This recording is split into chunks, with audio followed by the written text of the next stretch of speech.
you don't sustain your potential without, even if you don't develop it. It doesn't just sit around. It goes stale and curdles and gets sour. And so it's not an acceptable choice, but people make that choice all the time. Especially if they think the Great Father isn't anything but Captain Hook, right? A terrible pirate tyrant who's terrified of death.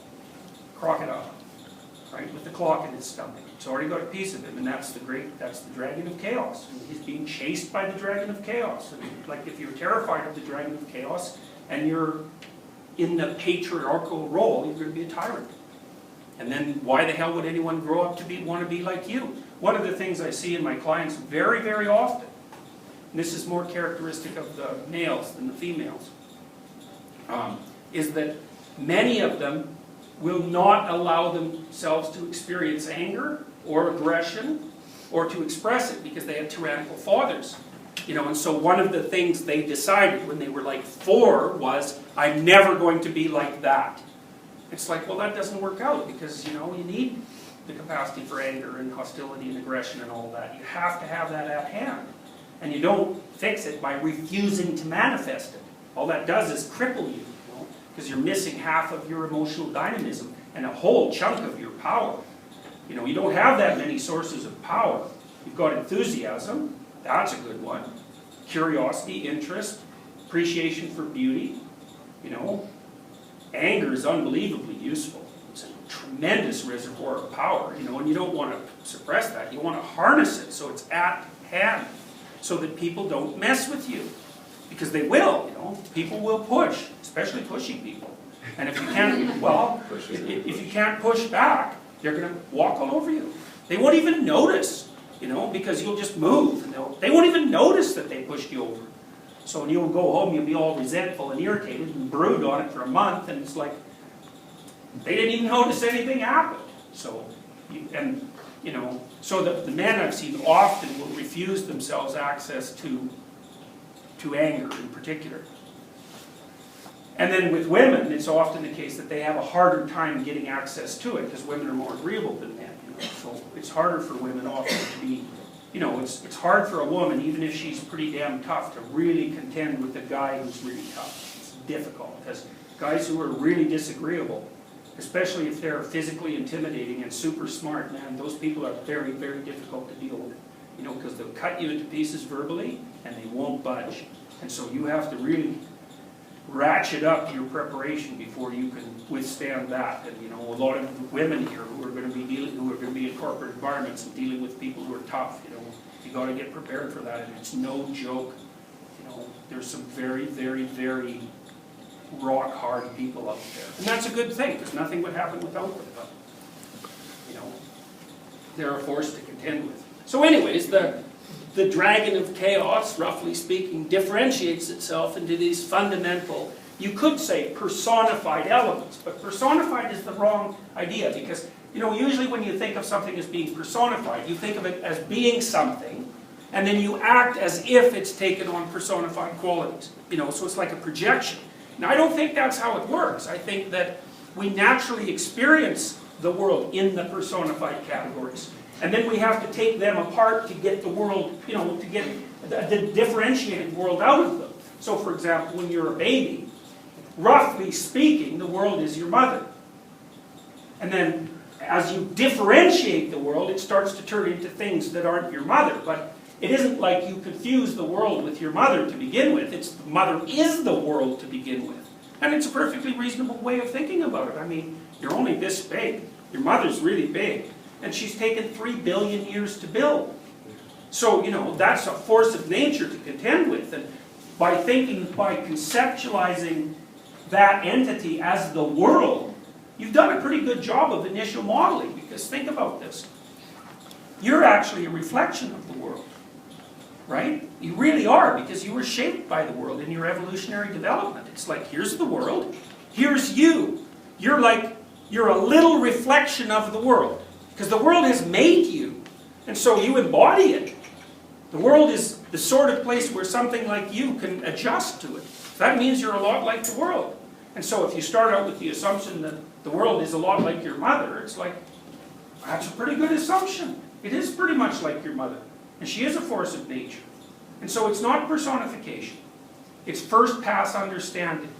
And then, the father comes into it in one form or another, in a fractured form perhaps, or a complete form. You hope that you have a parent, you hope you have an archetypal parent in some sense, who embodies the entire dynamic range of what it means to have that gender.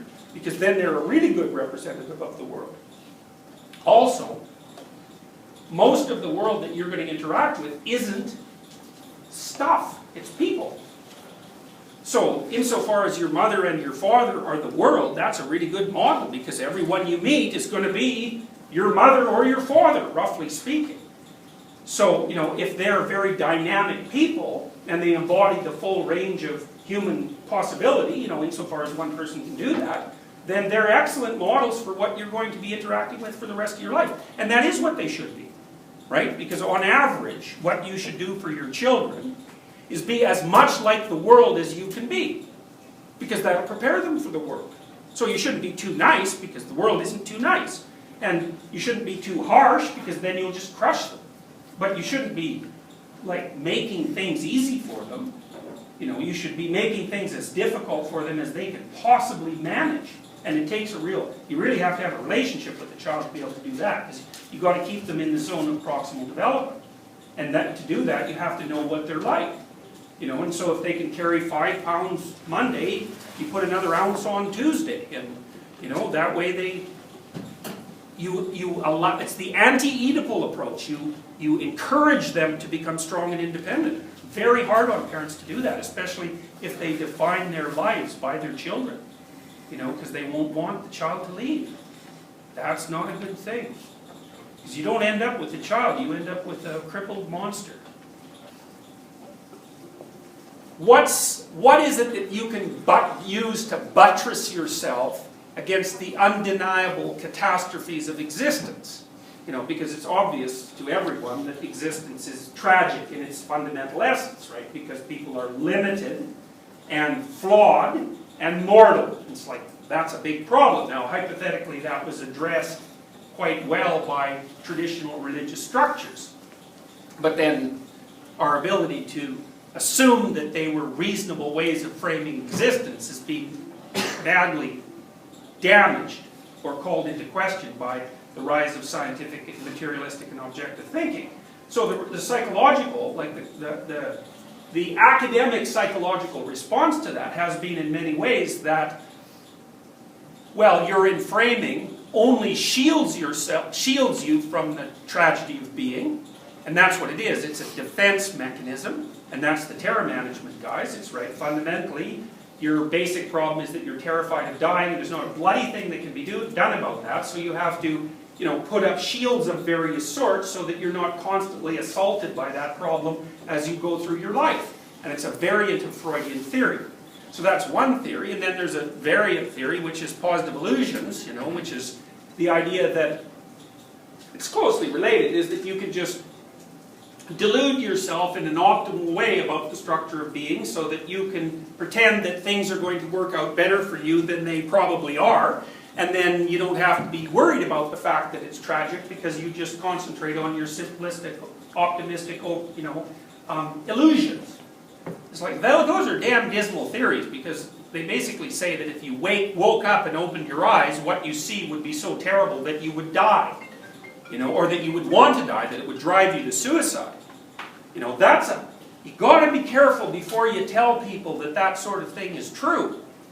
Because you're undermining their capacity to live a genuine existence. And you're also saying, well, you can't live a genuine existence because the weight of it would be so heavy that it would destroy you, or it would drive you into a position where you wanted to be destroyed. It's before we get so damn pessimistic about it, we might start thinking about whether there are other phenomena that aren't illusory or delusional or defense mechanisms that actually are characterized by meaning. And so, one of the things I suggested to you at the beginning of this class, was that you watched what you said to find out if what you said was making you stronger or weaker, and that you can actually feel that. That's kind of a Rogerian idea, because Rogers would say that if what you're saying wasn't in sync with your embodied being, roughly speaking, because Rogers was really an embodied theorist, that you would feel that as a kind of discordance, and that would weaken you. And so, it's a much older and deeper idea than that, but Rogers articulated it very well. Well, there's another experiment that you can run that's also very much worth attending to, which is watch and see what's meaningful. Don't think about it. Just notice. Notice when you're engaged in something enough so that the fact of you doing it is sufficient for the task.